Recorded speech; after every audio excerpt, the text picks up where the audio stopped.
Okay, looks good. I'm going to mute myself. You guys can get started whenever you're ready. Okay. Hi everyone. We're the Dow High Space Farmers, and today we will be presenting optimization of white LED grow lights for growth and development of simulated NASA growth chambers. So, spaceflight grown crops provide a powerful nutritional and psychological benefits for flight crews on deep space missions, and our current space botany research aims to find optimal white LED light treatments for growing compact and nutrient-dense plants by investigating 7 different light recipes. These are 4 different light intensities, 2 photoperiods, and 2 light quantities, which are white and green. We hypothesized that white LEDs with a higher light intensity and a lower photoperiod would render more compact meson plants for long-term space missions such as Artemis to the Moon and Mars.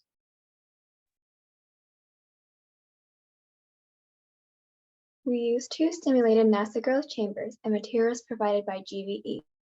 We followed GBE 2022 research protocol to run the control trial. Next, the 3 experimental trials were conducted by modifying 1 variable at a time. First, light intensity was increased by 60 ppf in comparison with the control trial. And the next experiment reduced photoperiods from 12 to 10 hours. Finally, we ran an orthogonal test on growth indexes to rank light treatments. The orthogonal test result determined the target light treatment for organoleptic tests. A professional lab analyzed plant tissue using AOAC International.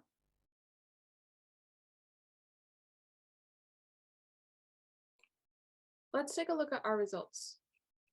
What we found was that with a 60 ppf increase in light intensity, under a 12-hour photoperiod, there was a 40% decrease in volume. And we found the same trend when we had used that with 10 hours. These trends confirm that our hypothesis that with a higher light intensity and a shorter photoperiod, we'll get smaller meson plants. So W200 and W230 were not considered.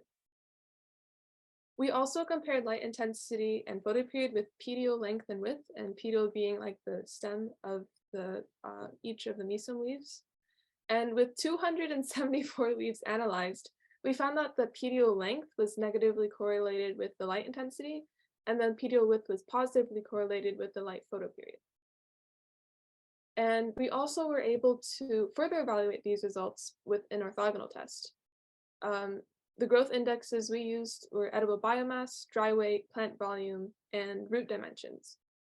And with the orthogonal weight calculations, we found that W260 under 10 hours ranked first, W290 under 10 hours ranked second, and number 3 and 4 were thus not considered. And as for the space nutrient profile, there was a consistent trend with W290 and W260 under both 10 and 12 hours. They had similar values in potassium, magnesium, and calcium, and iron. However, there is one exception. W290 under 10 hours has the highest iron concentration there is, and it's greater than the second standard deviation from the mean. The reason why we don't want too much iron is because it can accelerate bone loss in space, so we didn't consider W290.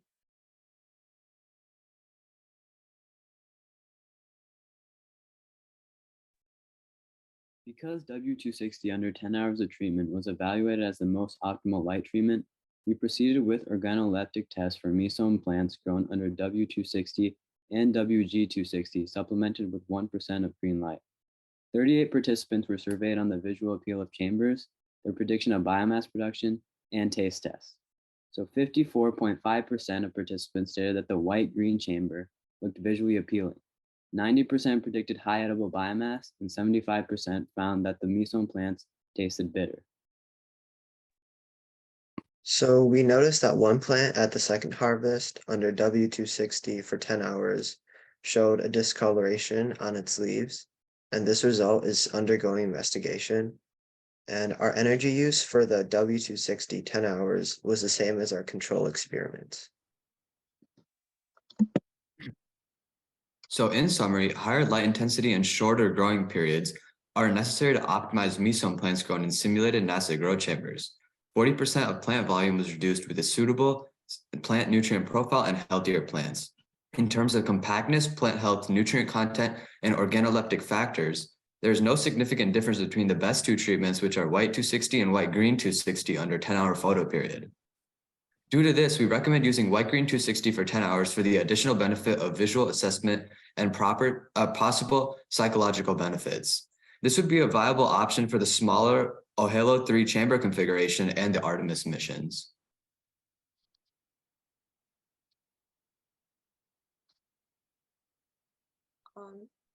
And these are our references.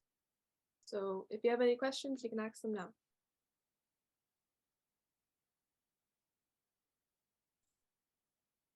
All right, great presentation. Thank you, guys. Do we have any questions from the judges?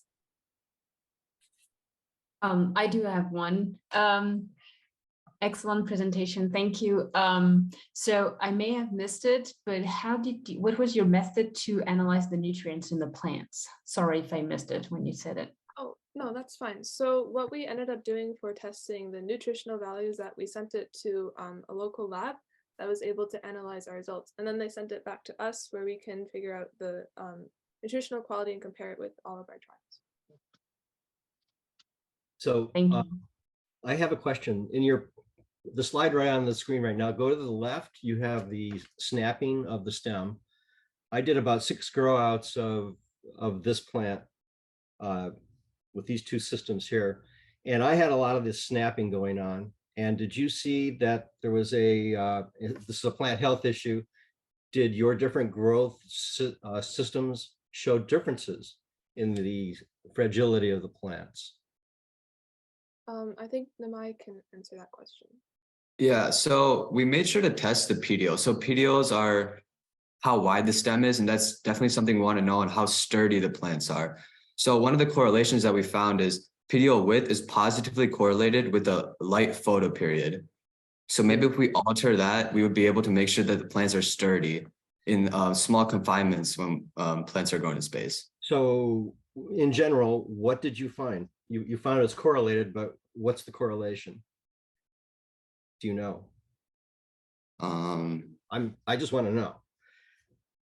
Well, when we were doing the trials, when we were taking a look at the number of snap pedioles at the end of each trial, like when we did our fall trial, we had a lot of snap pedioles. And by like the 4th trial, when we had a higher light intensity and a lower photo period, then there was only 1 snap pediole. Thank you. Do we have any other questions? That's interesting too. You took notes so you could go back and take a look at the data and see if there was a correlation? Yeah, Or- well, I mean, the reason why we wanted to have more compact plants was, like, in the fall trial, what we found was that there was a lot of ripped leaves and snap petioles, and we Yeah. thought that might have an effect on the nutritional value of the plants, and it wouldn't be so great for the astronauts. So that's kind of like the background behind why we were testing for higher light intensity and shorter photo period. And we think that it seems to be the case that it produced more compact plants, so that less snap petioles would occur. Okay. Thank you. Yeah, really interesting. Nicely done. We can see. Perfect. Good. Thank I'm you. going to mute myself and you guys can get started whenever you're ready. Good afternoon. The title of our project is the comparison of proteins and calcium in myzome plants using 2 different light recipes. Our project involves researching the growth of myzome plants with LED lighting recipes that mimic those used on the International Space Station. More specifically, these plants are grown in the vegetable production system. The purpose is to gain data regarding biomass and plant growth that will provide astronauts with a fresh, nutrient-rich diet for various mission lengths. More specifically, our research question expands on the purpose. Does varying light recipes from white to red, blue, and pink affect myzome plant proteins and calcium? In order to obtain this data, we had to grow myzome plants with multiple growth chambers containing different LED light settings. We used a growth chamber containing 100% white LED lighting and another growth chamber containing pink LED lighting. Our original hypothesis was that the pink LED lighting chamber would have plants with more growth, calcium, and proteins compared to the white light chamber. Along with measuring the growth of these plants, we took the temperature and humidity of the plants constantly. Previous experiments also indicated that protein concentrations changed based on these light recipes. Methods. Myzome seeds were planted in 2 growth chambers, the first using 10% white light, 70% red light, and 20% blue light. The other chamber used 100% white light. Growing beyond Earth protocols were followed for the 2 trials during the fall and winter. After harvesting, they were stored in a -80-degree freezer. Next, protein concentration was determined by Bradford assay using BSA as the standard. 0.05 gram samples of the frozen leaves were taken from the tip of the leaf opposite of the stem and ground up in liquid nitrogen using a mortar and pestle. Plant proteins were isolated using the ground up samples and tri-reagent and were then resuspended in 100 microliters of 1% SDS. For gel electrophoresis, 2.5 micrograms of protein from each sample was separated in an SDS page mini protein TGX 4 to 15% precast gel for 30 minutes at 200 volts. The gel was analyzed using ImageJ from the National Institute of Health. A Cayman chemical calcium assay kit was used to analyze 0.05 gram samples prepared as above and resuspended in 1x PBS and read with a plate reader. Here are our data and results. First, the physical measurements of the myzome plants. On the left side, there are 3 bar graphs that shows the conditions in the myzome plant's growth box. The measurements include temperature in Celsius, humidity, and watering. Our first trial in October had a lower average temperature, high average humidity, and received less watering. The second trial starting in January had a higher temperature due to the heating in the building during winter, so we added more water to increase the humidity. In the middle is the physical measurements in height, width, and volume of the myzome plants throughout the 28 days of growth. Our second trial grew slightly smaller in size due to the lower humidity. However, except for Wildlife Trial 2, which received the least watering, the rest of the myzome plants show no significant differences in plant size. On the right side, the plant mass was measured after trial 2. Myzome plants grown under pink light are significantly heavier than white light. However, the white light ones have slightly higher percentage of edible mass. This is because myzome plants grown under pink light also grow out more roots. Next, we compared the amounts of protein and calcium between white and pink light grown myzome plants. The data we collected for protein content is shown on the left. Samples from plant B1, B2, B3, and A2 for both light conditions appear on the gel photo in the middle. The band in the middle of the gel is the ladder. On the gel, we have identified protein bands and graphed out the bands using ImageJ from NIH and measured the area of each peak, indicating the band density in pixels. The graph below the gel photo is an example of the B3 pink sample when it is graphed. One result of the comparison on the top left graph reveals that the white light grown myzome plants are higher in protein concentration in most bands, as referring to band 2, 7, and 8. Interestingly, band 3 and 5 only exists on the white light grown myzome plants. In addition, the protein concentration results show that we have relatively even amounts of myzome in the samples. The calcium concentrations that were measured from the same plant as used in protein experiments are on the right side. The graph does not show a significant difference in calcium concentrations since the error bars overlap. However, it is possible that the white light grown myzome plants are slightly higher in calcium concentration if we use the sample with greater concentration. The absorbance curve below the graph shows that the accuracy of our samples. Originally, after our first growth period, the myzome plants had increased biomass and volume. Grown in pink light. Therefore, it was that pink light could have an increase in proteins and nutrients such as calcium. Okay, let me see. I can't figure out how to mute them. I'm so sorry. Do we have Mel Catalan?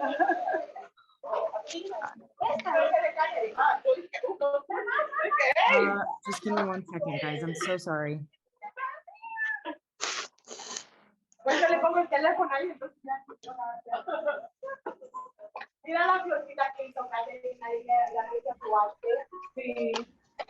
Can we ask them to mute your mic? Gracias. Due to the light recipe of 70% red, 20% blue, and 10% white light. However, there was no appreciable change in overall protein amount in 8 samples under both white and pink light conditions, which indicates consistency in our measurements. Myzomes grown in pink and white light were not statistically different in comparison. However, after one set of samples, white light plants appeared to have more calcium. Many more samples would need to be prepared and run in the photometer. There were protein differences between white and pink light, with absence of some proteins for white when compared to pink light samples. Additionally, there were statistically significant concentration differences seen when analyzing specific protein bands, which appeared to be present for mesome samples for both light settings. Future studies with higher protein concentrations are necessary to determine if altering light recipes affect specific plant proteins and calcium levels in mesome plants. One of our team members plans to continue this research in the fall. The preliminary studies do not show large-scale changes in calcium or protein associated with changes in light. This does not rule out more subtle changes in specific proteins or other nutrients. And here are our references. Thank you very much. Thank you, guys. Again, I'm so sorry for that disturbance. I'll figure out how to mute. In the meantime, do we have any questions from the judges? Yes, he made a specific statement. This team made a specific statement that white light showed up a specific gene feature. And that went so fast, I didn't quite catch that. Something that you only saw in the white light, but not in the blurple. We call it blurple, by the way. Yes, and that's for when we look at this graph in the top left corner, like we see that for band 3 and band 5, which we identified, like it only shows up on the white light grown plants. And also like because we use a total of 4 kind of samples, and 2 of those samples both show up for these bands, so we identified them as protein bands, but we're not sure like what exactly kind of protein band they are. But we measure the concentration, they do appear on the graph, like in the peaks in our graphs. Okay. Are you aware of its relationship to are you aware of any relationship of these particular genes to vitamin K? We are not to that point yet, but since we're carrying on this experiment next year, we may be able to find out more about that. Okay. Thank you. Thank you. Do we have any other questions? Yes, I have one. Can you tell us about your challenges setting up this experiment? That was quite full and complex in some levels. Like, was it hard to set it up, or the analysis? Like, what was the most challenging? I would say yes, there are many different challenges. I would say one of them being our process in collecting samples. The sample sizes are so small, and you have to make sure you're very precise with those measurements. And when you're taking those samples, you really just have to be thorough to get the best and most accurate results. Thank you. Any other questions? Yeah, if no one else does. You said 10% white versus the 70% and 20%. How did you measure percent? Sorry,